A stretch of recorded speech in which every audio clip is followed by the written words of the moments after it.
শাওলি কোথায় সেই কথা রবিকে জিজ্ঞেস করা হলে রবি রেগে গিয়ে শাওলি কোথায় আছে আমি সেটা কি করে জানবো বললে, আমিও তো একটা মানুষ, আমি বলতে পারছি না। এরপর ঈশানরা শাওলিকে খুঁজতে বেরিয়ে গেলে কুমকুম রবিকে বলে, আপনারা শাওলি দিদির মধ্যে কি ঝামেলা হয়েছিল? এ কথা শুনে রবি আবার রেগে যায়। তার মধ্যে কার্তিক সেখানে আসলে কার্তিককে দেখে রবি আপন মনে বলে, এই লেবার ছেলেটাকে ভিলেন বানিয়ে আমি হিরো হব। এই বলে রবি কার্তিককে বেধড়ক মারধর করে। তখন কুমকুম এসে বাধা দেয়। তার মধ্যে শাওলি বাড়িতে ফিরে আসলে কার্তিক বলে, আমি আপনার গাড়ি ঠিক করে দিয়েছিলাম বলে আপনি আমাকে এক্সট্রা অনেকগুলো টাকা দিয়েছেন, আমি ভাবলাম এগুলো ফিরিয়ে দেওয়া উচিত, তাই দিতে এসেছিলাম।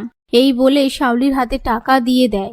এরপর শাওলি কার্তিকের কাটা জায়গার জন্য ওষুধ আনতে গেলে কার্তিক সেই ওষুধটা লাগানোর দরকার নেই বলে শাওলিকে কথা শুনিয়ে চলে যায়।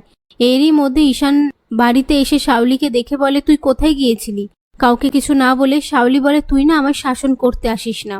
ঈশান বলে, আমি শাসন করছি না, ফ্রিডম নিয়ে আমিও কথা বলি। এইসব কথার মধ্যে ঈশানের মা এসে বলে, আজ যা কিছু হয়েছে সব কুমকুমের জন্য। এই কথা শুনে ঈশান তার মাকে বলে, আমি কুমকুমের জন্য কিন্তু এখানে রয়ে গেছি, তুমি আমাকে বিদেশে পাঠিয়ে দিয়েছিলে, আমি তোমাকে কাছে পাইনি। এই বলে ঘরে চলে আসলে কুমকুম বলে, আপনি মাকে অতগুলো কথা শুনিয়ে এলেন, আপনি গিয়ে মায়ের সাথে কথা বলুন। সেই কথা মতো ঈশান নিচে এসে তার মাকে বলে, তোমাকে হার্ট করার কোনো ইন্টেনশন আমার ছিল না। ঈশানের মা বলে, তুমি যাতে একটা ভালো লাইফ পাও, নিজের পায়ে দাঁড়াও, তার জন্য আমি তোমায় বিদেশে পাঠিয়ে দিয়েছিলাম। ঈশান বলে, কিন্তু তুমি কুমকুমকে এই কথাগুলো কেন বললে? ওর লাইফে অনেক স্ট্রাগল তুমি জানো। ঈশানের মা বলে, তুমি কি কুমকুমের কথায় আমার কাছে এলে?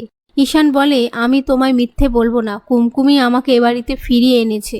সেই মুহূর্তে কুমকুম ঈশানকে এসে ফোনটা দিলে ঈশান আশিসের সাথে কথা বলতে চলে যায়। কথা বলা হয়ে গেলে ঈশান কুমকুমকে বলে, আমার বন্ধুরা বিদেশ থেকে কলকাতা এসেছে, ওরা লাঞ্চে আমাদের বাড়িতে আসতে যায়, তুমি ওদের জন্য রান্না করতে পারবে তো?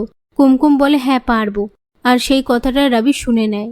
এরপর রবি শাওলিকে নিয়ে বেরোনোর সময় শার্লি ফোন করলে রবি বলে, আজকে ঈশানের বন্ধুরা বিদেশ থেকে ওদের বাড়িতে লাঞ্চ করতে আসবে, কুমকুমকে কিভাবে অপদস্থ করা যায় সেই কথাই ভাবো। এই বলে ফোনটা রেখে দেয়। এদিকে কুমকুম বাজার করতে চলে গেলে অঙ্কিতা সেটা দেখে গুঞ্জাকে জিজ্ঞেস করলে গুঞ্জা বলে, ভাইয়ার বিদেশি বন্ধুরা এ বাড়িতে আসছে লাঞ্চে, তাই। এই কথাটা অঙ্কিতা আবার ঈশানের মাকে বললে সেই মুহূর্তে শার্লি এসে ঈশানের মাকে কুমকুমের বিরুদ্ধে উস্কায়।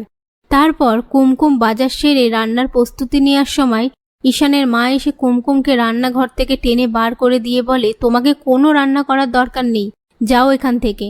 তখন কুমকুম আপন মনে বলে, সাহেববাবু আমাকে ভরসা করে একটা দায়িত্ব দিয়েছে, আর আমি সেটা পালন করব না, তা হয়?